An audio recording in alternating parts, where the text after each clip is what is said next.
Tonight's speaker is Doug Harrison, hails from Gabriel Island currently.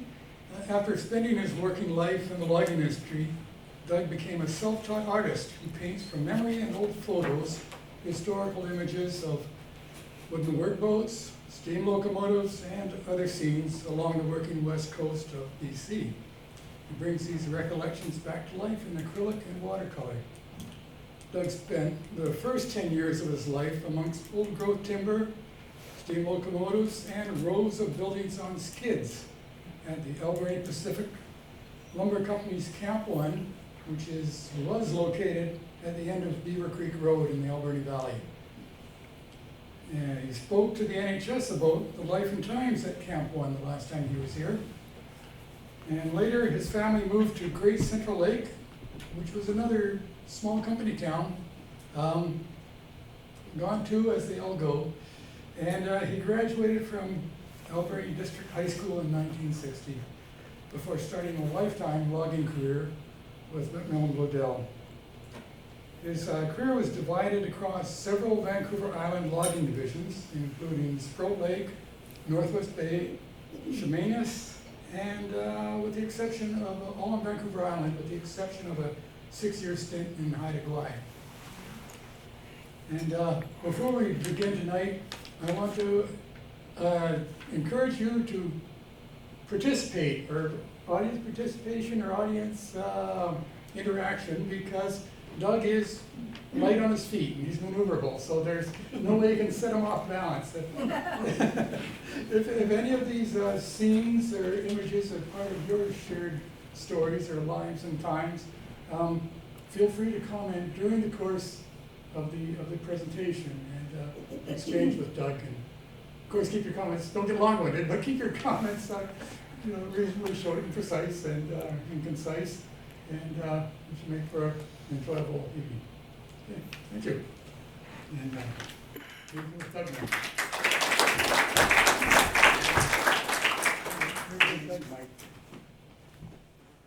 now. I think I'm set. Can everybody hear? Yeah. Okay. I'll take it back and then we'll wire it up. I'm wired up.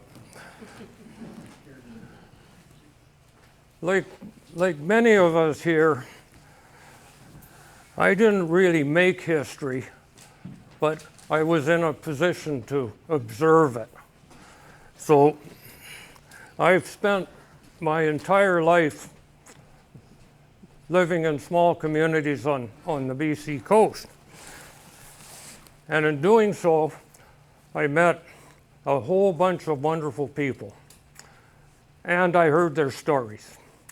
And so that's what this is all about tonight. Like, it's, as Daryl said, it's largely unstructured.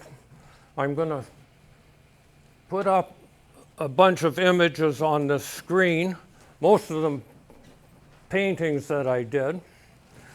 And feel free to comment on them, whatever you think. I want to stress something that I found out early in life, that a picture is worth 1,000 words. And I wasn't that good at the written word, so about 40 years ago, I decided to pick up a paintbrush and start trying to paint some of these things in the picture form. Now, I chose watercolor, and I went from there. I would start a watercolor painting, and if I screwed it all up, then I would turn to acrylic and paint over it to cover the mistakes. And so that's what I did. And so, like I mentioned, this is totally unstructured. I'm going to put some images up. I don't even know exactly what order they're in, so when one comes up, I'll try to speak to it. So here we go.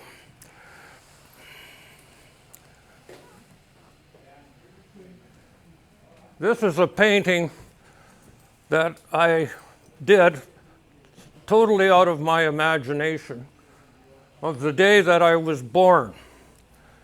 And these are the locomotives going to work at APL Camp 1, where I was born.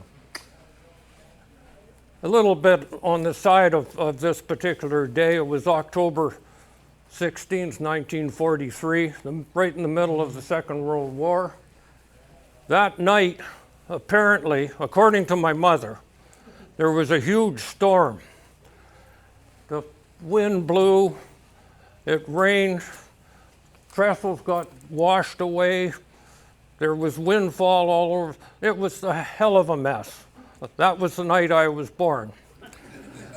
And I think, listening to my mother, like she never really got the truth to get in the way of a good story. So anyways, that's the story. But so this is what I perceived the morning after. That's the Beaufort Range in the back. The sun's coming up. It's a beautiful day, the first day of my life. And so I sat down and I imagined this, and this is the locomotives going to work. My dad at that time was an engineer on the locomotives. He later became a heavy-duty mechanic after the railroad shut down. So that gives you an idea of where I came from. Were you born in the camp, or did your mom get to the hospital? I was born in the hospital, but I arrived in the camp a day or so after. So I have another picture here. And in this one, I want to go back and talk a little bit about the history before my parents, and this was my grandparents. And this picture is about the day that my mother was born. My grandfather and my mother's side came to BC in 1904, and he was a hard rock miner or a quarryman from Coniston. Anybody know where Coniston Water is in the Lakes District? Well, that's where he came from. And he came and moved up to the head of Jervis Inlet at a place called Deserted Bay. And at Deserted Bay, there was a slate quarry. And the slate there was used for the Parliament buildings, the Empress Hotel, the Vancouver Hotel, and for the roofing material on some of those places. So he was the quarry master up there, and he lived up there amongst the Aboriginal people. There was a village there, and they mined this quarry, or the slate. So my grandmother came out to meet him from Scotland in 1907, and she moved up and actually lived with the Aboriginal people there. In 1910 or 11, the slate quarry shut down, and my grandfather moved to Qualicum, and he started to do blasting on the E&N Railroad around Cameron Lake. I'm sure most of you know Cameron Lake. So that was 1911. Well, in early 1912, my grandmother was 9.5 months pregnant, and she was still living up at a place called Blind Bay in Jervis Inlet. And an old friend of hers took her out to meet the Union steamship, and that's the Union steamship there. It was called the Cowichan. He took her out in this little gas boat that he had, and I actually went up and met this fellow. His name was Forrest Johnson, and I saw that boat in 1953. He still had it, and so I can remember what it looked like. So that's what it looked like. So anyways, they got on the Cowichan on their way to Vancouver to have the baby, but they never got there. Someplace off Pender Harbor, it was a rough day in March. Well, my mother was born on the Cowichan. So that's her story. And it's interesting, history-wise, probably very close to the same place in 1925, 13 years later, the Cowichan was rammed by another Union steamship, and it sunk, and it's still down there. So my mother was born exactly 1 month before the Titanic sunk. So going on, I have a real affiliation with water and fire because my dad also, his parents came out about the same time. They ended up in a place called Moye, BC. Have you ever, anybody heard of Moye? Well, it's close to Cranbrook.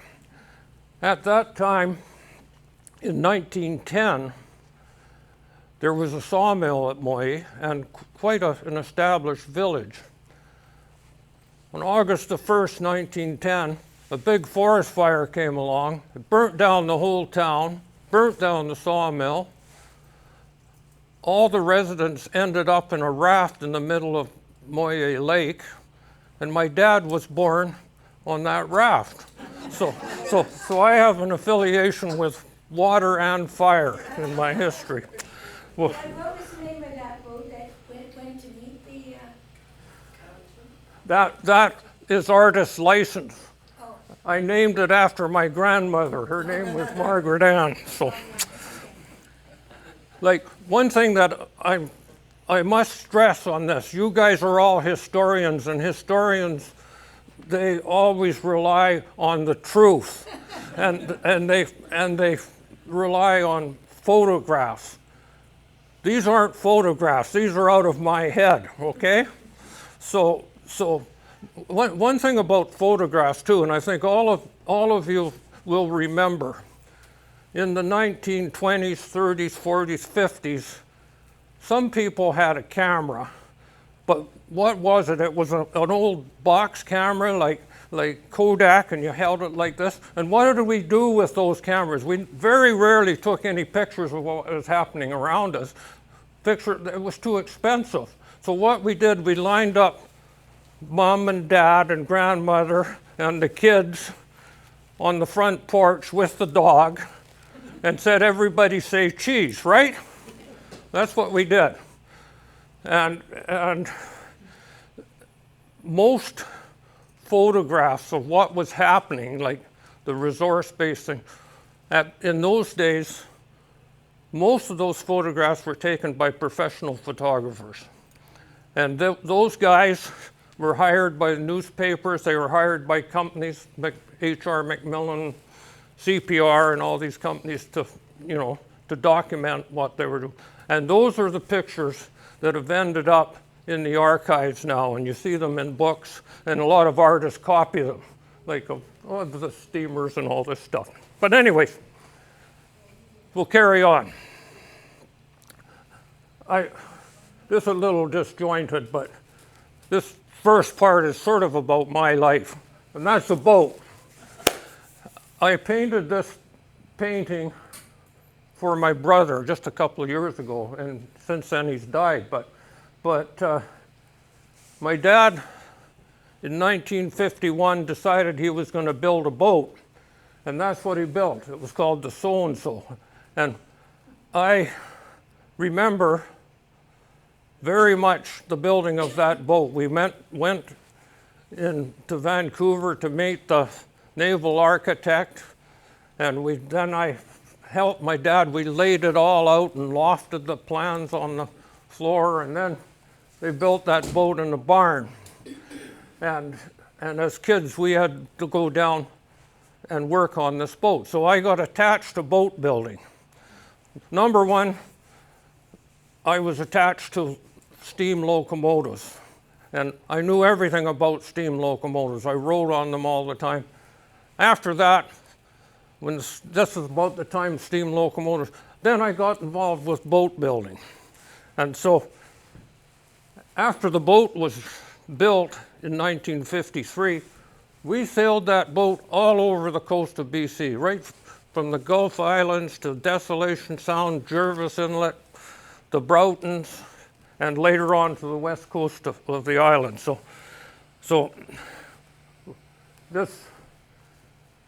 this painting, here, these things are coming up in no order, but this was my idea of going down in that same boat into Barkley Sound, and that's Alberni Inlet. The Lady Rose. Anybody ever been on the Lady Rose? Okay. The Lady Rose has a history in Alberni Inlet, right from 1943 after Pearl Harbor. It served the construction of the airport in Tofino. After that, in 1960, it came back to the Alberni Valley as a tour boat, and that's when many of you probably sailed on her. And it kept doing that until 2008 or something like that. So I was very familiar with the Lady Rose. And this was just my conception of what things looked like in the 1960s in Alberni Inlet. I spent a lot of time down there. I'm sorry, on the previous picture, what kind of motor did you have for that boat? Because I know I went around in a small boat with my dad, and we'd go across to Vancouver, and it would take us about 4 or 5 gallon barrel drums to get across. So I'm just wondering, it didn't look like you had a sail on it. Well, you hit it right on. That boat, my dad borrowed a Ford V8 engine from a speeder, like from the logging camp. We got this Ford V8 engine, converted it to marine, and put it in the boat. And it burnt lots of gas. But gas at the time was 15 cents a gallon, but we burnt lots of gas. So that's what kind of motor it had. Now, geographically speaking, do you have a inkling what part of the inlet is the inspiration for the scene? This place called the Narrows. It's just Alberni side of San Mateo Bay. Yeah. So, and I've got sort of a First Nations canoe. You can see it sort of up in there. That's just sort of an artist technique that I came up with. Now, talking about boats, we're just talking about my history here a little bit. With that boat, right through the 60s, I was cruised around all over the place. Out right on the west coast, all up past Ahousaht, past Hesquiat and Hot Springs Cove and all those places. But then I did a tremendous amount of fishing, caught fish all over the place, and the boat was covered with fish guts and stuff. But in the late 60s, I learned something. And what I learned is that girls, women, they don't like fishermen very much. And, what they seemed to like was yachtsmen. These guys that wore their and yachtsmen had sailboats. And so in about 1968 or 9, I decided to get a sailboat. And so I got this sailboat, and this is the second sailboat I had, and I became a yachtsman. And so I kept that boat until in the mid-70s when I moved to Haida Gwaii, and this painting is sort of my idea of us sailing to Haida Gwaii. Now, we took this trip in this boat. It was a beautiful boat. It was 35 feet long. And with me, I was accompanied by my wife at the time. She didn't really understand what boats were all about beyond the yachtsman type thing. But she accompanied me, plus my brother. And my brother at the time, he had been sort of in the hippie culture in London and stuff like that, and he got to have stuff like marijuana and booze and all this stuff. So that was my crew, and we sailed to Haida Gwaii on this boat. And so, anyways, the trip, it took about 15 days. It was over 700 miles by the time we went right into Masset Inlet. It was covered with shipwreck, storms, and mutiny. But my wife abandoned me at Queen Charlotte City totally. And my brother, I had to get a press gang to get him out of the pub at Queen Charlotte because of fishing. But we got there.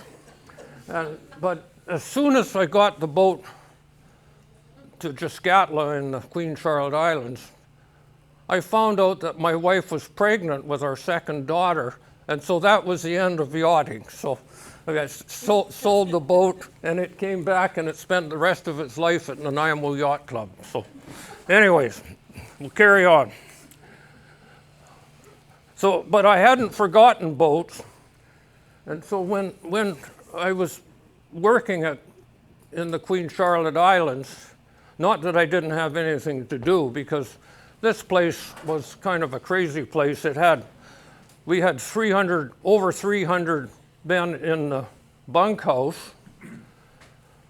We had 700 employees altogether, and they were running around all over the place. And we were hiring them, firing them on a daily basis. It was a management nightmare, and I was supposed to be in charge of it. But in order to keep sane, I decided to build a boat. And so there it is.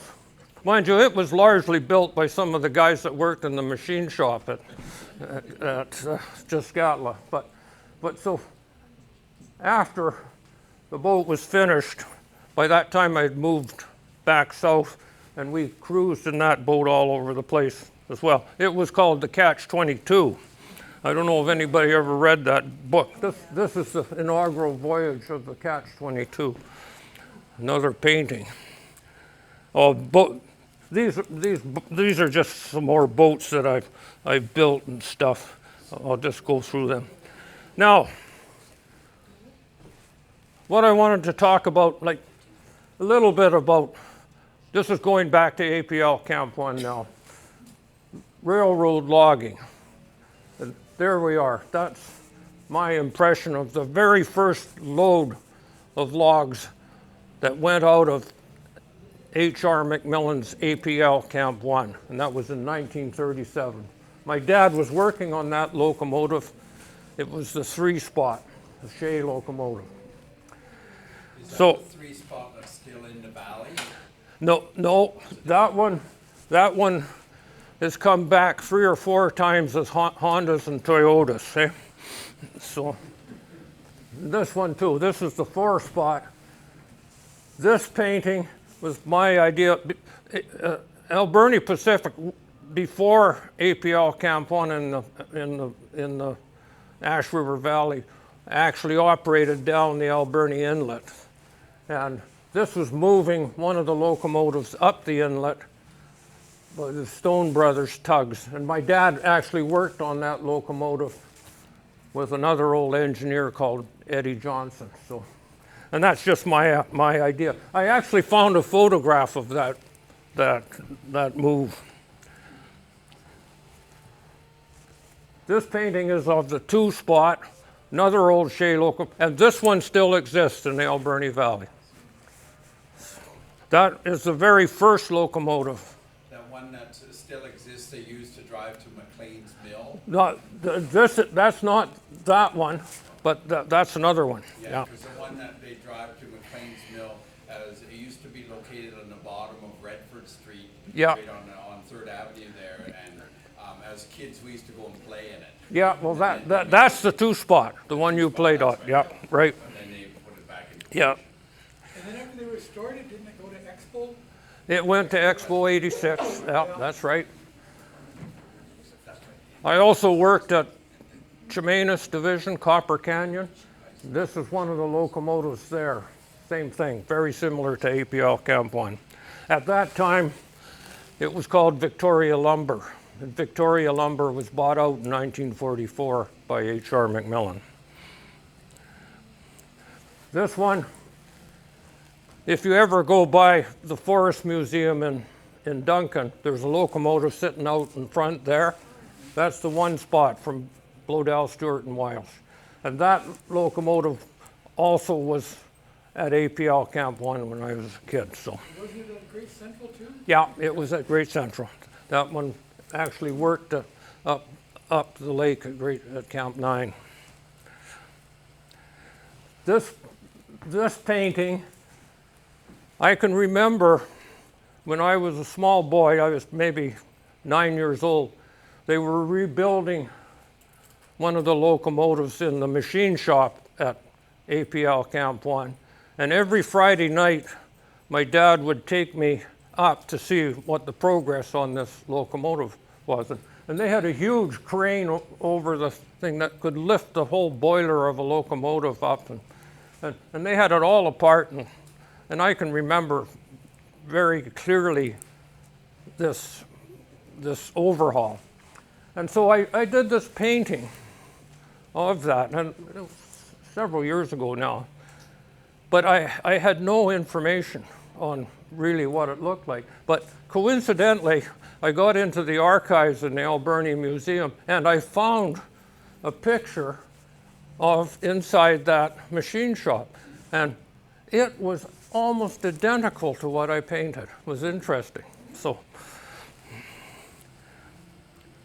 this is another same thing, APL Camp 1. That's looking west towards Great Central Lake, locomotives. So we'll go on to my history. After the locomotives and the railroad shut down, just after the merger of McMillan and Blodell in 1951, 1953, all the railroads shut down, and truck logging took over. And so at that time, my dad was a mechanic, and he was charged with having to maintain all of these logging trucks that they had bought. They bought a whole fleet of Mack logging trucks in 1951. And so I became interested in them, and pretty soon I knew all about them, and I learned to drive them and all this stuff as a very young kid.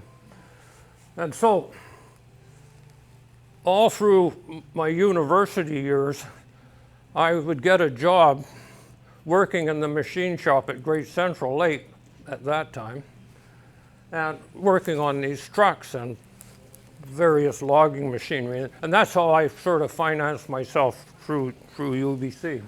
And so this is one of these old trucks and what have you. This picture, that was the start of my career with McMillan Blodell. This is the end, just before Weyerhaeuser took over in 1999, I think it was. 2 years before that, I got tired of all this stuff. I was working at Northwest Bay at the time, and they got tired of me. And so I was offered a retirement package, and I left. But then, about 6 months later, they decided to hire me back on contract. And so I was there when Weyerhaeuser took over. And this is kind of a picture of my idea was. So there's the McMillan Blodell colors were still rattling around, and that was the new Weyerhaeuser colors. The Weyerhaeuser thing only lasted a couple of years, and they went west anyways. So, but anyways, this painting, I live on Gabriola Island, and Gabriola was basically logged, just like the east coast of Vancouver Island, in the 1930s, mainly, truck log. And this is my concept of what it was looked like. It was really, really haywire. And if you were going to stay alive, you had to listen to the old guys because there was no safety rules at that time. So that's an impression. Some more paintings of the same sort of thing. This is Shawnigan Division. I worked there as well. Sproat Lake. This painting here was my concept. Like I worked some night shift in the early 60s on these logging trucks, and what you had to do if you were going to work on the trucks was, if you're greasing them or changing brakes and stuff, first thing you had to do, took them behind the shop, and they had this old A-frame behind there take the trailer off, put it on the ground, and then you worked on it. So that's my idea of that. And so, Faller working. Most of these paintings, and I painted hundreds of them, most of them were purchased by various companies and that, and they were given to people retiring and all this sort of stuff. So I never really got into trying to peddle art or things like that. Paintings just went here and there. This, again, a logging paint. When I first got out of UBC, it was mid-60s. I had worked in this logging camp for a while. And when I got back, somebody decided that because I now had a university education, that I knew something.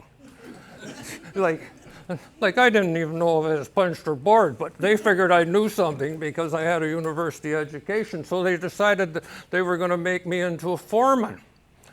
And so the first thing they did, they sent me out. They gave me about 8 or 9 trucks and truck drivers and a couple of log loaders, and they sent me out in the middle of the night to pit lamp logs. And so I did that. I was the night shift foreman. And things, yeah, well, anyways, we could talk about that all night, some of the things that happened. But pretty soon, it was interesting that most of the senior truck drivers, they all decided they wanted to work on night shift because it was a sort of a freewheeling society out there instead of all the controls of day shift. So this is sort of a painting of what we did then, and please ignore all the sort of environmental things that could be shown in that paintings, you know.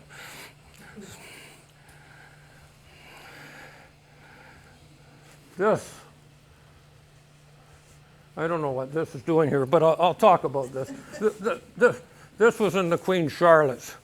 We had 25 of these big, huge HDX trucks working there when I was, and as usual, I didn't have too good of a relationship with some of the senior people, and what we had to do when we wanted to buy one of these things was put in a request and justify it and go through a whole bunch of accounting procedures and all this stuff. And so we needed an extra truck, but I wasn't getting along too good with the vice president at the time, and he told me we couldn't have it. And so I still thought we needed it. So what we did, we had this huge shop there, so we built our own. And I just bought a whole bunch of parts and bought the steel, and we fabricated the whole, and I used these young apprentices to do it. And so we built this thing, and there it is. It's identical to, so the only problem in the end, after we built that, you know the way that the bureaucracy works in big companies, we couldn't get a number for it. So that was a bit of a problem, but I just about got fired over that. But it was interesting. At the time, they couldn't find anybody crazy enough to come and manage that bloody camp up there, so they kept me.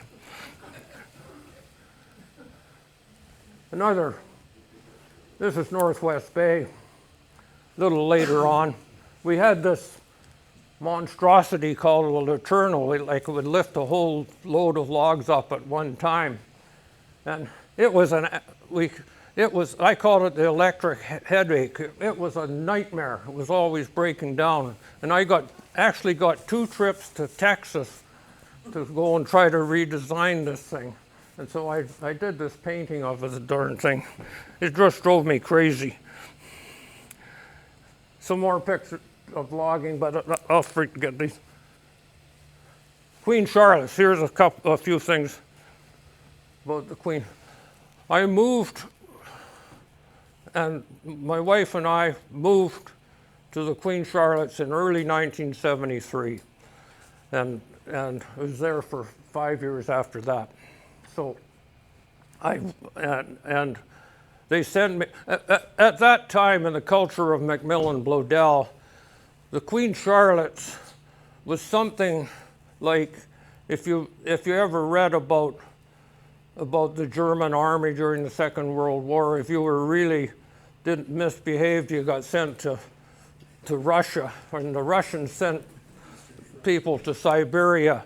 Well, at that time, as far as the supervisor was concerned, being sent to the Queen Charlotte's was like being sent to Siberia, you know. So we got sent there, and I was supposedly supposed to be the superintendent of this place, and like there was all this stuff happening. It was the most wonderful period of my life. It was like I can sit here and talk about the Queen Charlotte's all night long. So, but I won't. So up in Mass, this painting is about in Masset, the First Nations fishery. There was all these old boats that these people had used over the years, and you know, when they got older, they ended up in the slough behind Masset, and they were all laying on the beach there. And so I did a number of paintings. They were very interesting if you were a painter. So, mind you, I wasn't painting at that time, but I just painted them from memory after. This is the fishery in the Queen Charlotte's as well. Oops. Wooden boats seem to age a lot more gracefully than Right, fiberglass. yeah. I don't know. This painting is a painting of the loadout works of all the logs at that time from the Queen Charlotte's or Haida Gwaii were sent out on barges. And at the time, we had to send out one of these barges about every 8 to 9 days. And these barges were huge, like they were 10,000 tons, and you know, 5,000 to 6,000 cunits of wood, or 10,000 cubic meters of wood on each one. They were huge. And we were sending out, like I say, one of those every 8 to 10 days. And everybody down south, they really weren't too interested in what we did up there at the time. They just wanted to make sure those barges kept coming, okay? That's the way things work. So, another painting of, this is the dump at Queen Charlotte City. This shows the crane, the loading crane in Shannon Bay for loading the bar. And that the operator sat in that little house up there, and we was 65 feet in the air there. And that crane had a grapple that would open to 16 feet. Just the grapple itself weighed 30 tons. Just to get a concept of the size of some of this stuff. So Was this big equipment made at Medill here in Nanaimo, or was it? that wasn't, but a lot of the equipment that we had was built by Medills, yeah. This is my concept of the actual camp at Giscatla, the cookhouse, the machine shop. And when I was there, we built a whole new machine shop, a huge, huge facility. It was the biggest machine shop in McMillan Bledel in the whole company. It was huge. It cost millions of dollars, and we built this darn thing. Like, Still standing? it's still there, but it's not being used now. So this is one of the barges coming from Haida Gwaii. This is an Alberni Inlet. They would come in, they would dump in Alberni Inlet, or they'd dump off Paul River or Teekern Arm, and then they would be resorted. And the tug itself, the tug itself was 140 feet long, and it had 3,500 horsepower. You know, they were huge. And this is one of the Stone Brothers tugs in Alberni Inlet that would come and sort of service the dump, eh? So they bring that around the north end of the island? No, they would come down the west coast. Yeah, And then around the yeah, south? and into Alberni Inlet, yeah. Okay. Got a quick question for you. The V on the funnel of the small tug there, That's Victory. The Stone Brothers, they had in those days, quite a large towboat company in Alberni Inlet. It was called the Stone Brothers. And they called them Victory tugs. They all had Victory names. And I had quite a bit of history to them. I painted many of those tugs, and I'll get on to it in a minute. My uncle was a master mariner, and he actually did work for Stone Brothers as a skipper for a number of years. I Oh. sailed on the Chieftain there. Yeah. This picture, like, there's a lot of really environmental people on Gabriola Island, and so I put this picture in to sort of give a flavor of what things were like in Haida Gwaii at the time. I don't know if you can see him, but right here, the truck driver standing there, and he was a friend, First Nations fellow. His name was Ted Bellis. Now he's a big man. He's about 6'4" tall. You can see him standing there. This truck, like the bunks on the truck, were 16 feet. So you get an idea of the size of that log. And this is some of the stuff that we dealt with, eh? So we'll get on to fishing. And there was some mention about the Japanese fishery in the Pearl Harbor, 1942. A couple of like the May S was a seiner that was actually built in 1925 by Japanese fishermen. The Japanese fishermen were some of the best, most talented shipwrights on the BC coast, and some of the best fishermen too. And as you know, like the whole thing was seized after Pearl Harbor in 1942. All of their boats were seized, and they were all sold out for 5 cents on the dollar type thing. And what happened, like it's shameful now when you start thinking about it, but that was war at the time. These major companies like BC Packers and Nelson Brothers, they bought up all those beautiful sailors for nothing, eh? And you probably know that there was a shipyard at what was then Newcastle Island, a giant Yeah. shipyard. Yeah. This is another painting of mine. This is the Gabriola Ferry. It's still today, like up to now, like every November there's a chum fishery out in Nanaimo River, and the Gabriola Ferry sort of works its way between the sailors, eh? And that's my idea of what happens there. Same thing again. I'm good friends with a naval architect in Vancouver. His name is Robert Allen. And these are some of the boats he and his grandfather designed over the years. Eh? This is back to my history at French Creek when I was a young boy, teenager.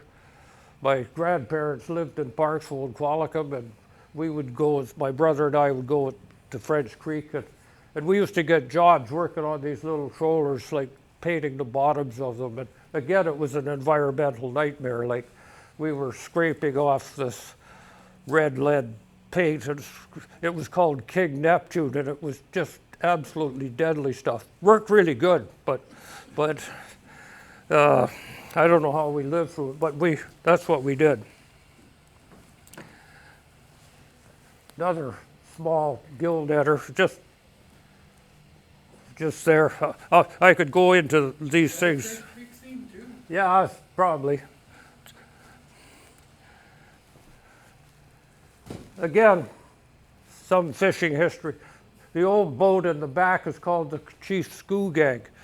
And that old vessel has a colored history. It was built in 1914 as a halibut schooner. It then became a run runner, and it ran whiskey down to the California coast to an old sailing vessel called the Malahat. And this was during Prohibition.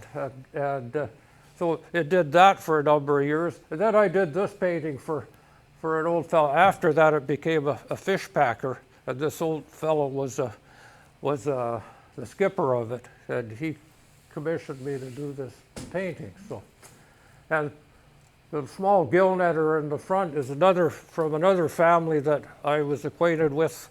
They owned Cassiar Cannery on the Skeena River. And they owned a number of these small gill netters, and in the winter they would store them all up on the deck of the cannery. If any of you have ever been to Prince Rupert, there's a National Historic Site now. It's called the North Coast Cannery, and it's very interesting to see what happens. There was a whole culture at the time. Is that a building on the beach at the bottom? No, that's just a small gill netter, and you're just seeing the reflection in the water. This is the same old boat. That old boat is still operating to this day. It was built in 1914, so it's 110 years old. Where is it now? It's on the Fraser River someplace. Tugs. Oh, get in. Again, history. My uncle, I bet you, was a master mariner, and he was a skipper on a lot of the big tugs that belonged to, at the time, Island Tug and Barge, and this is a couple of them. The Island Commander has a really colorful history, and I believe it's still in existence too. It was built in 1912. I'm reading on the Nauticopedia website. Yeah. If I'm sure it's still around, and this shows the same vessel. Like it was, and I won't get into it today because I don't have time. But it came over from England. There was 3 of them as halibut schooners in 1914, and they came in conjunction with the building of the Grand Trunk and Pacific Railroad out of Prince Rupert, from Prince Rupert right across Canada. And that railroad, after it was built, they were the first railroad in North America to use refrigerated cars. And they took halibut from the halibut fishery in the Beaufort Sea that these ships supplied all the way to New York City. And it's a very, very colorful history. Like if you start reading about that, the guy that actually the brains behind the whole thing was a guy by the name of Charles Melville Hayes, and he was the financier behind it all. But he actually went down on the Titanic, and then everything kind of went crappers after that. But if any of you ever watched the show Downton Abbey? Yep. Okay, if you saw Downton Abbey and if you followed that show in about 1919 or 1920, right after the First World War, the Lord of the Manor and all that, they went broke. They went broke because he had invested heavily in the Grand Trunk and Pacific Railroad, and the whole thing went sideways. So, and if you start looking at history, it's all there. Very interesting. So those would have been steam first and then? Those are retrawled? steam trawlers, yeah. Like there was 3 of them. And what happened, The retard is diesel before the. after in the 1920s, they were liquidating the halibut so quickly. There was an international forum that restricted halibut fishery, and they wouldn't allow those big trawlers to work anymore. And so they were laid up in Prince Rupert, and eventually they all became tugs on the BC coast. And this is one of them, the Island Commander. But they were all deep sea boats. They were all deep sea boats, yeah. So what was the fuel that they'd be burning? Well, they were all started on steam, But what was and they were oil burners. oil? Yeah, they burned bunker C oil. So this is another one of them as a tug, the Island Warrior. And if you look at history again, the ship in the background is called the Pamir. It was one of the biggest, greatest sailing vessels ever to sail the seven seas. It was the Pamir. It was built by the Germans in about 1904 for the nitrate trade out of Chile. There was about 7 of these boats built. Very interesting. They sailed those things around the Horn. That ship was almost 500 feet long, and the masts were over 350 feet high. Could you imagine being a sailor up on the top of those yards going around the Horn? Amazing. There are videos of that if you look. It's just absolutely amazing. Where did they get masts for that size? The masts on that, they were all steel. The ships were built out of steel. And these were taken over as war reparations. Yeah, this particular vessel during the Second World, it still was sailing during the Second World War. It was under a German flag. It was seized in New Zealand, and then it operated under the New Zealand flag after that. And in the late 40s, it used to come into Vancouver, and it came into Union Bay. And these old tugs from Island Tug and Barge would meet it off Cape Flattery at the mouth of the Juan de Fuca, because if not, it would end up on the rocks. They'd made it and tow it in the Juan de Fuca Strait. And this went on for several years in the late 40s. This is another picture. This painting is interesting for me too. Like, it's the same thing. It's one of the tugs picking up the Pamir in a gale, as you can see. I had that painting displayed on Gabriel. This must have been 10 or 12 years ago now.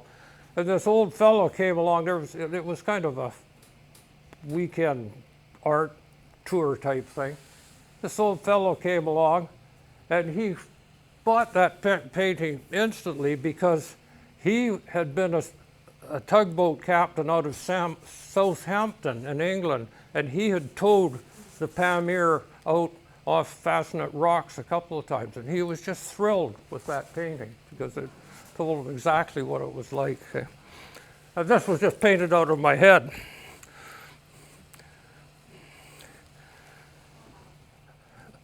Another maritime thing, and my uncle was involved in this too.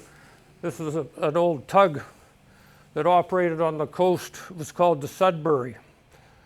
It was a rescue tug, and in the 1950s and early 60s, there was a number of ships that right out from the Beaufort Sea that it had went out and picked up that were in distress and that. It was very well known in the 1950s. Who owned these? Island Tug and Barge was worked out of Victoria. You've got 5 boats going down there. Are they? Well, what it did, like, and what this picture was all about. This picture actually went to the skipper on this thing. This tug actually took a trip all the way to Buenos Aires and Montevideo, Uruguay, and it picked up 5 small tankers and towed them all in tandem all the way back to BC on one trip. And they went through a hurricane in the Was it a nitrate? yeah. So this was in 1954. And what they did with these tankers once they got here, they converted them all into log barges. So. When did the Sudbury 2 come on the scene? The Sudbury too. The Sudbury was a steam tug. It had been a corvette in the Second World War. Sudbury 2 was a diesel rescue tug. It was about the same size, but more modern, and it sort of took over for the Sudbury eventually. More tugs. You see, oh, this one is interesting, or that's not the one. This one, I did this painting for a fellow in Kingcome Navigation. I listened to all these stories. I got to know so many of these tugboat crews and that working in the Queen Charlotte. This old tug was built during the First World War for the British Admiralty. In 1925, it was purchased by the Paul River Company at the time, at Kingcome Navigation. And it was purchased specifically for towing Davis rafts out of the Queen Charlotte Islands. And it did that for over 25 years. And there are some horror stories about that, like sometimes about them. It was a steam driven. Sometimes they towed for 2 or 3 days and they were going backwards the whole time and heckin' straight. And then this particular, they got into towing barges in the end, and they did that for a couple of days, and then finally the barge dumped in this thing and they lost it all, but then they could get going again. So like those kinds of stories.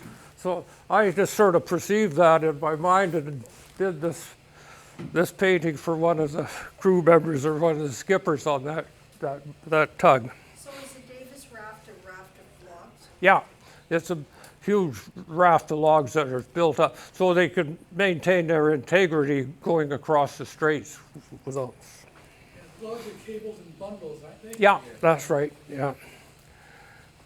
So I don't know about time, how much time we got here, but I could go on forever about this stuff, so just Not quite that long, but certainly carry on. so another painting of, this is the Stone Brothers tugs in Alberta Inlet. Like I say, my uncle worked, and I, as a small boy, like in the 1950s, my brother and I would go out on the weekends with him on these tugs and work around in Alberta Inlet. So I had good memories of these tugs. But that's the Somas Mill in the background. This painting is supposed to be like around Christmas. You can see the Christmas trees on the top of the mast and what have you. This particular painting actually belongs to one of the Stone family. So same thing. These are Kingcome tugs. Anybody heard of the Yucatah Rapids? That's pretty rough rapids in the Desolation Sound area, and the tugs used to, and still do, tow through that against the tide. This is some of the old Kingcome tugs. You can see I've got some whales in there too, just for the hell of it.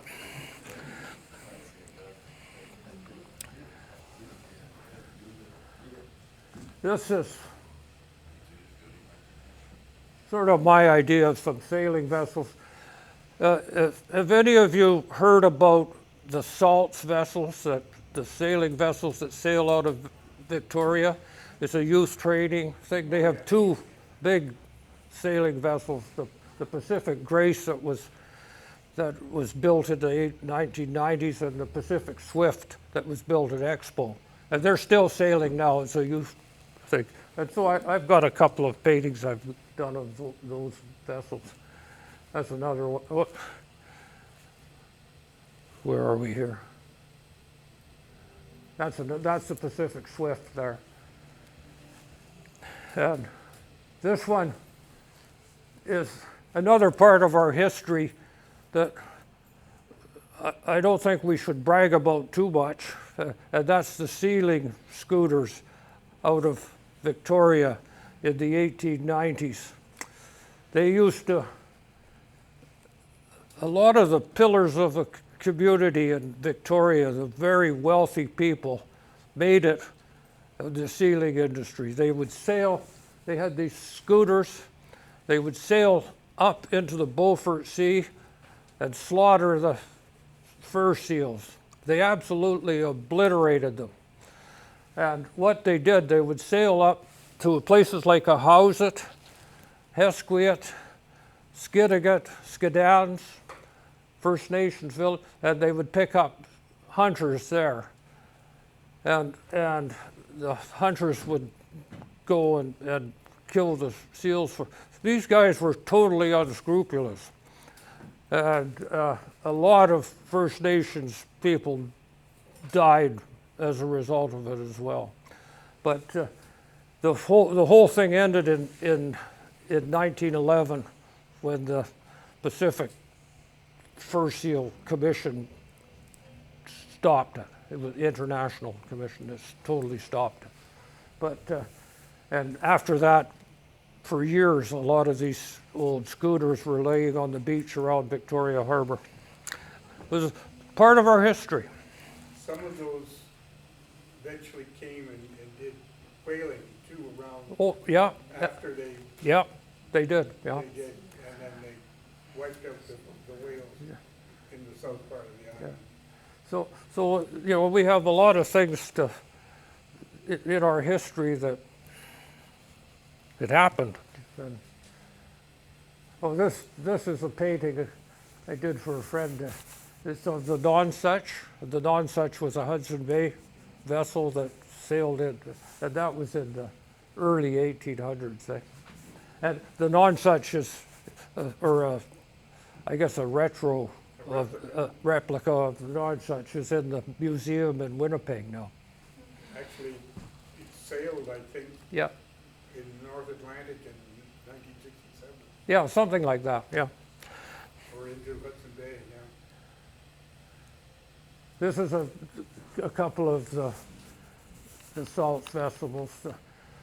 The Pacific Grace in the front, it's actually a replica of a Grand Banks scooter, like very similar to the Blue Nose, or the Blue Nose 2. And the Pacific Swift, this other one, is more a replica of the sealing scooters, a little bit smaller. This painting is local Gabriola type thing. Is a friend of mine lives just down the road. He owns this beautiful scooter. It's at Scooter Bay, or at Silva Bay. And I just did a painting just of him sailing by the Quinsam, which was our old ferry. And he's quite a character. He's always ending up with his scooter on the rock someplace. And so we have a bit of an ongoing relationship about it. E&N Railroad, another thing that both of my grandfathers in the end after 1910 or 11, they both for a while worked for the E&N Railroad. The one grandfather was a blaster. He did the blasting on, a lot of the blasting on the right-of-way at Cameron Lake. Then in 1912, he went on the other side of there, and he actually did some of the blasting where Angel Rock was. You know, I'm sure that somebody could probably remember Angel Rock, where you drove under it in the car, and then the whole thing fell down in 1949.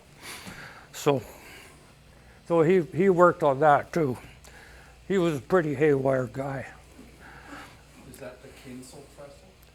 No, that trestle is right on the top of the hump in Alberti. It doesn't look like that now because there's alders and trees growing up about this. It doesn't look like it's near as big a trestle as it was, but it's still there. Did it get infilled maybe? Do you think it got infilled? Did they infill some trestles up there, No, just the trees have grown up, I think. I haven't even been to it for years, but it's still there. It's one of the biggest trestles on the Alberti It's extension. amazing, they're all wood. Yeah. This painting, again, is my concept. My grandparents on my dad's side moved to Parksville in 1910. And this is my concept of about 1950, during the First World War, what it was like. The E&N Railroad, the locomotives, what they were like at the time. And at that time, Parksville was called McBride's Junction. It wasn't called Parksville until during the First World War, I guess. So it was called McBride's Junction. And up until 1911, that was the end of the E&N line, and then it proceeded to Alberti and to Courtney. So, and these locomotives, this particular style of locomotive was called a 10-wheeler. They actually started operating in 1912. So the locomotives before that were a bit smaller. Again, this is just my concept. This is just something that I painted. All the attention was on this young lady over here. This painting is, again, my idea of November 1911. The first train went right through from Victoria to the Alberti Valley. And that's the train, and that's going across the trestle across the Nanaimo River.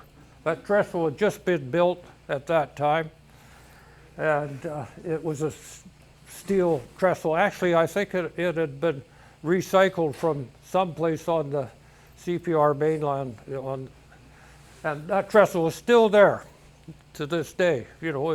Right where you go across the bridge at the Nanaimo River, if you look up, trestle's there.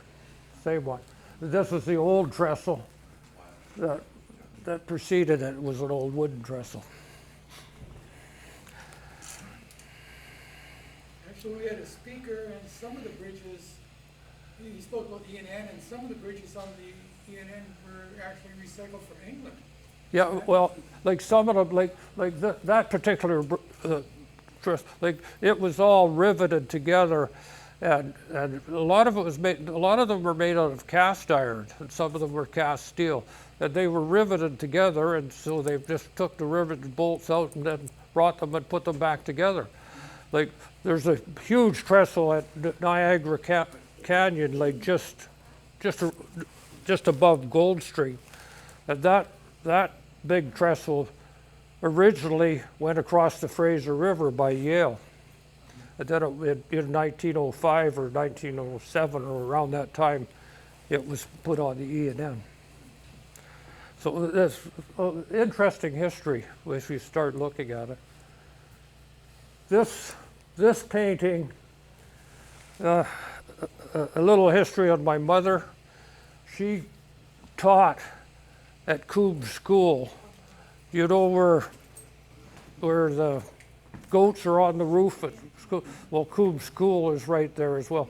Well, she taught at Coombs School from 1929 to 1940. And in 1940, when she got married, she couldn't teach anymore because at that time, a married woman couldn't teach. That was the way it was. So, The mayor's mother taught there too. Yeah. Mayor Hunter Crowe, his mother taught that. so anyways, my mother taught there. And so this painting is something about, like in the dirty, she taught all through the dirty 30s, and she had some tremendous stories to tell about things around there then. So this is one of the trains going through like around Christmas, Model T, and still a lot of, so I just made that up, and that's kind of what it looked like. And it was an interesting thing though. After I left Haida Gwaii, I was transferred to Northwest Bay Division in Parksville, and I was supposed to be the manager there. And so the very first day that I arrived there, I went in, and it was in the afternoon, and I was shown where my office was, and I was in there, and I was putting my stuff in the office, and about this time, 4 o'clock or 4:30, all the crews started to come in and their crummies and stuff on their way home. And I was working away, and these 4 gentlemen, they all looked like they were probably in their early 60s. They had their hard hats on. They all walked into my office, and they were standing there and looking at me, and fine, I turned around and I said, my name's Doug Harrison, and blah, blah, blah. And they all stood there and looked at me. And finally, one of them, he got up, his name was Harry Bailey, and he said, "Was your mother Innes Gregg?" And I said, "Yeah." And they all said in unison, "Well, she was our teacher." So, and like I say, they were all, by that time, this was 1977, I think, they were all in their 60s by that time. So there you are. Yeah.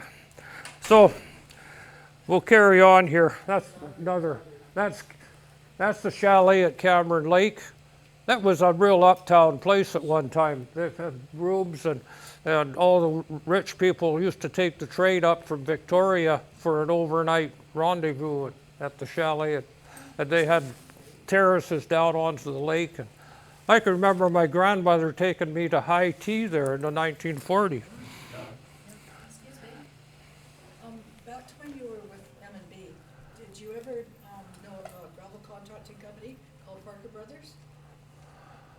They built Parker maintained- Brothers, Parker Brothers. yeah. They, Well, I know Bert and Fred and Jack. I know Jack's- all of them. Jack's my dad.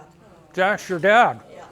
Well, I worked with all those guys. I still in touch with Bert all the time. Well, So- yeah, I was having coffee with him Yeah. the other day. Yep. Sure, they used to haul for us. This is an interesting, like this is about Gabriola.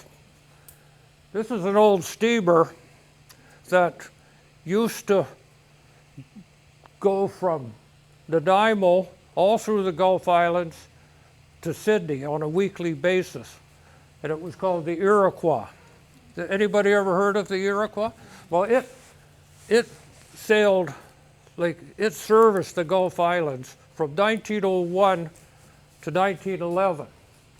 And this is my concept of it landing on Gabriola at Green Wharf. But what happened, like this old vessel had a kind of a colored history. Once in 1905, it ended up on the rocks at Jack Point, right close to where the BC Ferries landing is now, and it sunk. That's what they raised it again, and it carried on until 1911. Then off Sydney, there was a big gale off Sydney, and it went out. I guess it shouldn't have. It was filled with a whole bunch of animals and people and stuff. And it rolled over and sank, and 31 people drowned. It was actually the worst maritime disaster on the BC coast until that time. The captain was charged with murder, but finally they let him off with manslaughter. But that's happened, and very few people even know about that, I know, but it's interesting. I was quite interested in coastal steamers as well. This is the Cardina Union steamships, but it traveled the coast from Vancouver to Prince Rupert for all through the 1920s to the mid-1950s. What it did, it took supplies and cannery workers north, and it brought canned salmon back. That's what it, wonderful vessel with really interesting history. Where was it built? It was, most of the steamers at that time, like both for Union steamships and for CPR, were built in Scotland. Like most of the management of those lines were traditionalists. And Lady Rose was the last. The Lady Rose was one of them. It was built in Scotland. Yeah. Is that a bear up in the tree? Yeah. Well, there's a few animals in there if you look at them. There's some fish down here, and there's a bear up there, and there's some eagles, and there's a whole bunch of stuff in there if you look.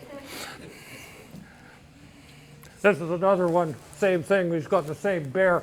You can see he's got a salmon there.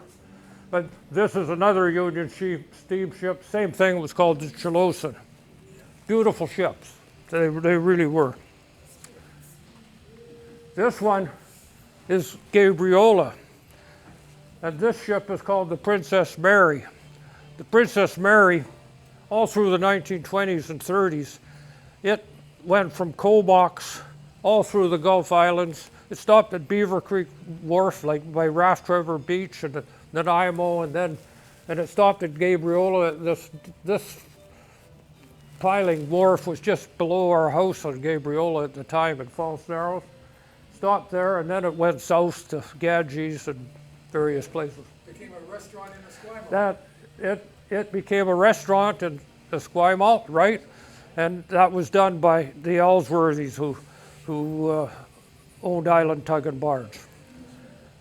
The one picture that I showed you earlier about the old tugs, we would go down when we were kids, or teenagers, I guess, and eat at the Princess Mary, and then the tugs all tied up there, the Sudbury and all, and we would go down on those tugs because my uncle was a skipper on them.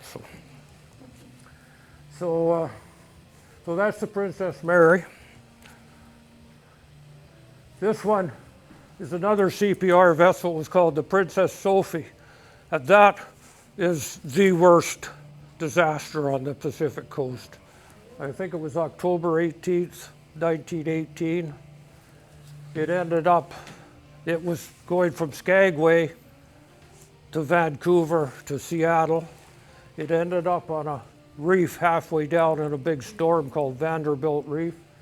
It sat there for 2 or 3 days, and they didn't know what to do with it, and it was hurricane force winds. Finally, it slipped off, and 364 people were drowned. The only survivor off the Princess Sophie was a Labrador dog. That was it. That is the worst marine disaster on the entire Pacific coast. This one, I just wanted to throw this in. I met a number of people, like in Haida Gwaii and all over my travels in McMillan, that worked in the Royal Canadian Navy during the war. And this is a corvette. During the Second World War, the main function of the Royal Canadian Navy was to escort convoys across the North Atlantic. And many of you probably don't realize that more Canadians died during the Second World War on the North Atlantic than all the other Canadian war functions put together. Both, yeah, it was incredible, like the merchant seamen and the crews of these corvettes. During the war, these were small vessels. They were 200 feet long, 1,000 tons, and they were built on an emergency basis. There was 128 of them built during the war period, and every one of them was named after a small town in Canada. There was an HMCS Nanaimo, an HMCS Alberni, and 12 of them were lost totally. I think Torpedo. somebody's made a mini museum for the Alberni. Yep.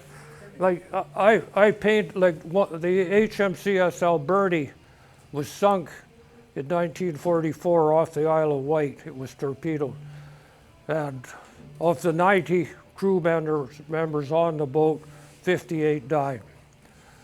And there wasn't one member from Alberni. They were all farm boys from Winnipeg. So, but a very interesting history. I don't know, like years ago there was a movie made, it was called The Cruel Sea. I don't know if anybody, if you ever saw that movie, but if you can find that movie or read the book, very interesting. So we'll carry on. This is the Princess Maquina. This is the cable station in Bamfield. The Princess Maquina sailed up the west coast of Vancouver Island from 1912 to 1952, non-stop, every 10 days. It went right from Victoria all the way up to Winter Harbor, and it was serviced the whole coast. You got to remember at that time there was no aircraft, or very few aircraft. It was the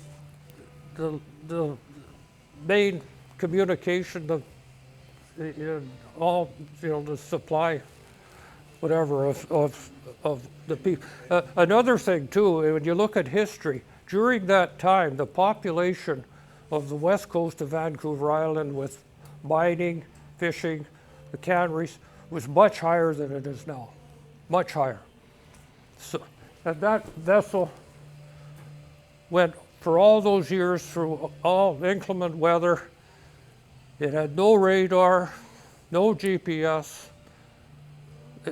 All they had was a line for sounding, a compass, and a whistle. That's about it. And they, you know, there was a lot of luck involved, but there was a tremendous amount of skill involved as well. So this is the Maquina at the cable station in Bamfield. That particular painting, I don't know if it's still there, but for years it was in they have a big lounge there. It was in that lounge. I'm not sure if it's still there or not. But Coincidentally, there's a book just released about the Princess Maquina. yeah, One of our past speakers wrote it. yeah, I don't know. Like, No, it'll be on the shelf soon. yeah, the Maquina was one of the only vessels, of CPR vessels, that was actually built in BC. There was only two vessels, the Princess Maquina and the Princess Louise. All the rest of them were built in Scotland. These were built in Victoria? Yeah, it was built at Yarrows in Victoria. This is the Maquina again at Bamfield. Okay. Lady Rose, some of you are familiar with that. Oh, this is the Princess Elaine. I don't know if any of you are old enough to remember the Princess Elaine and the CPR vessels, but the Princess Elaine was our main lifeline from Nanaimo to Vancouver, right from 1928 to 1962.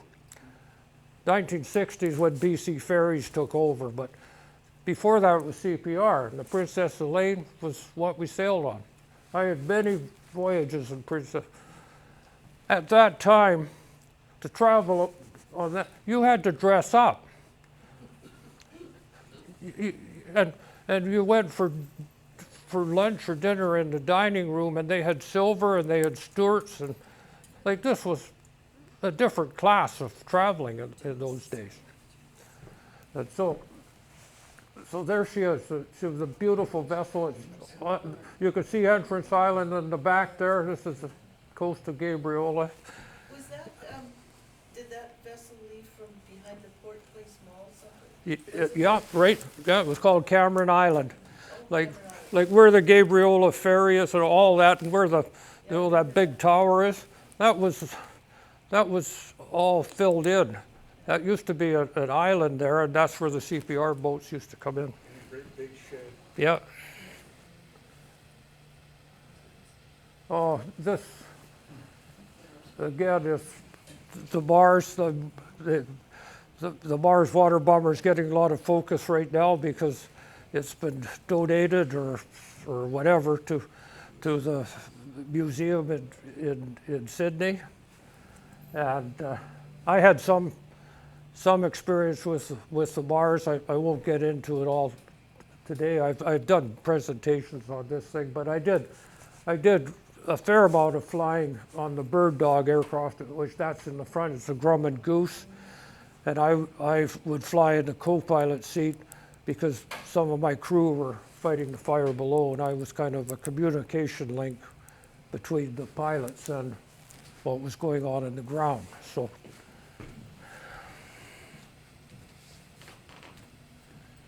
Another historical aircraft on the BC coast. Like I said, there was very few aircraft on the coast, certainly before the Second World War. This was one. There was a guy called Ginger Coote, and this guy made some fantastic rescue type flights out of places like Zabelis, Gold River, Port Alice, and some First Nations, Hesquiat First Nations people, you know, the people, pregnant ladies or injured loggers and stuff. He took some incredible chances, and he was quite a historical figure. This was his aircraft. That particular aircraft ended up crashing in 1938 in Franklin River. They never even found it for a couple of years, and then some surveyors found it. 4 people died on it. But Ginger wasn't flying it at that time. He had another aircraft called a Norseman. He was flying that, but somebody else was flying it. And this again is the Mars. I was involved in a major fire. One of the most major fires on Vancouver Island in the last 50 years was the Moriarty Fire off Northwest Bay. That fire burnt almost 6,000 acres in less than 24 hours. And we fought it for 19 days. We had 500 loggers fighting that fire, all loggers from all over southern Vancouver Island, from all different companies. And I ended up being in charge of this whole thing. The Mars flew on that, both Mars flew on that fire for 19 days, continually. And we also had aircraft from Conair, from Abbotsford flying on the fire as well, and 9 helicopters. It was a huge operation. But isn't that also where the Marianas crashed? The Marianas Mars crashed in 1961, and you know, prior to that. And just a little history. I happen to know all the crew members on the Marianas Mars as well, because at the time, they had no real service facilities at the time in 1961. This is when the Mars was first in its training phase. And they used to come to our shop at Great Central to get parts and assistance and stuff. And so I got to know all of those guys. Particularly the 2 pilots, a guy by the name of Wally Wiggins and Bud Richmond, who both died on. And then after the Moriarty fire in 1978, 1979, I had the job of actually getting to the remnants of the first Mars, and we dragged it all out and sold it for scrap. We finally had got to it. It was, you know, way up in the undeveloped area at the time. So, again, another picture of this is the Grumman Goose landing at Sproat Lake, and the Mars is up. I think they adopted the Grumman Goose as a bird dog after that crash. That's right. That's right. The Grumman Goose wasn't being used as a bird dog in 1961. It was purchased after that. Bird dog was what? A bird dog, like it. The bird dog plane flew in before the Mars and communicated with the crews and set where the drop was going to be. Did they only have the one goose? Just one, yep. Macmillan Blodell owned 2 more Grumman Goose, but they were more executive aircraft. They were used by the company. The one Grumman Goose was used by FIFT, which was Forest Industries Flying Tankers. So there was actually all three of those aircraft, when they were retired, were bought out by an airline up in Port Hardy, and I believe a couple of them are still flying. Aren't you the crewman from Prince Rupert to Haida Gwaii? Yeah. Yeah. How was? Is that to Haida Gwaii? Yeah. The crewman Goose, yeah. Oh, you did? Yeah. Yeah. Yeah, well, I did many times. It was a long flight. So, I don't know, that wasn't that long ago. Yeah. One's still in service and crashed last year. So, this is about the end here. Gabriola. This is Pages Marina. It's just some little things I got. These are just paintings. This is a place called Elder Cedar, sort of a nice walkway in Gabriola. This is in front of our house. Tugs are still towing through there 2 or 3 times a week. We're getting booms going through, mainly export booms going south or whatever. Yeah. Another painting of Gabriola. This is the Quinsam, our old ferry, leaving the dock at Gabriola, heading right for Mount Arrowsmith. And for 40 years, the Quinsam and the Queen of Alberta met there. For 40 years, they both since 1982, they'd been crossing their paths. Just a little bit of history. You never painted the brickyard on Gabriola? No, Oh, brickyard, no. this is Silva Bay, the shipyard. Good friend of mine, Fred Withy, who lives on the island, his dad actually built the shipyard. And I'm quite familiar with that and painted it many times. Oh, what have we got here? Oh, there's another one of Gabriola, Silva Bay shipyard.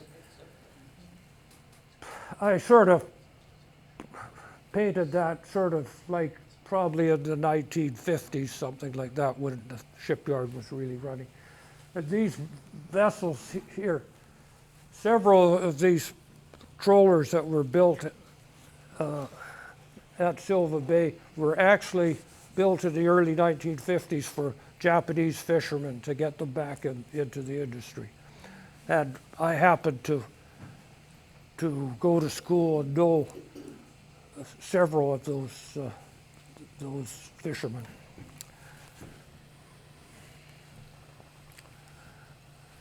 That's another.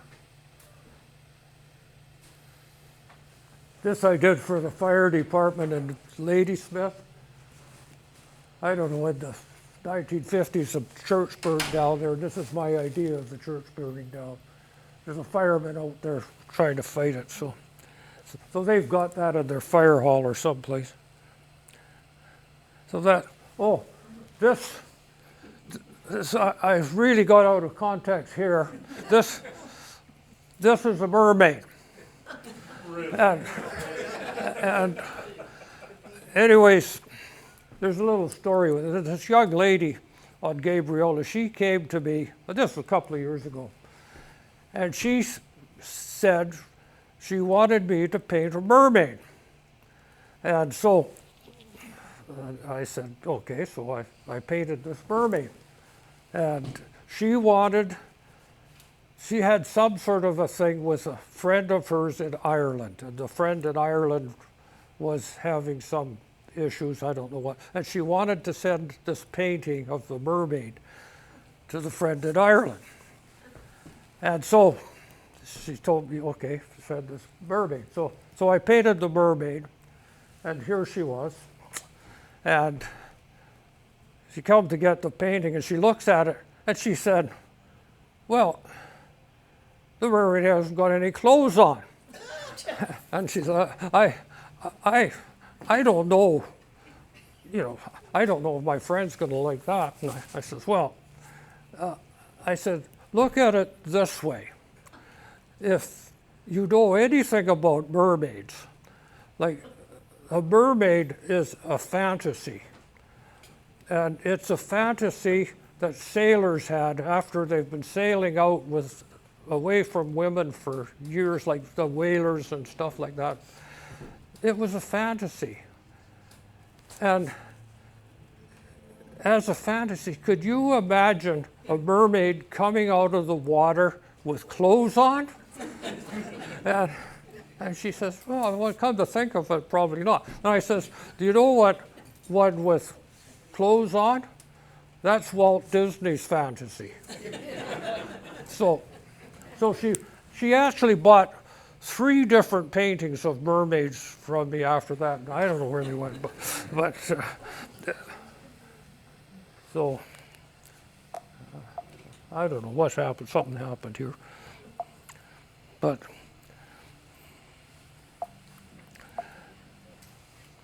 it's not working now. Is anybody got questions or Yeah, comments or anything? that's about it anyways. I just love how you do your water. Your water, Yeah. your painting in water just is so lovely. Yeah. I just want to comment how each picture is done so nicely, how you've got the perfect angles and reproducing So- this. Well done. So what, I've got these books here, if anybody's interested. These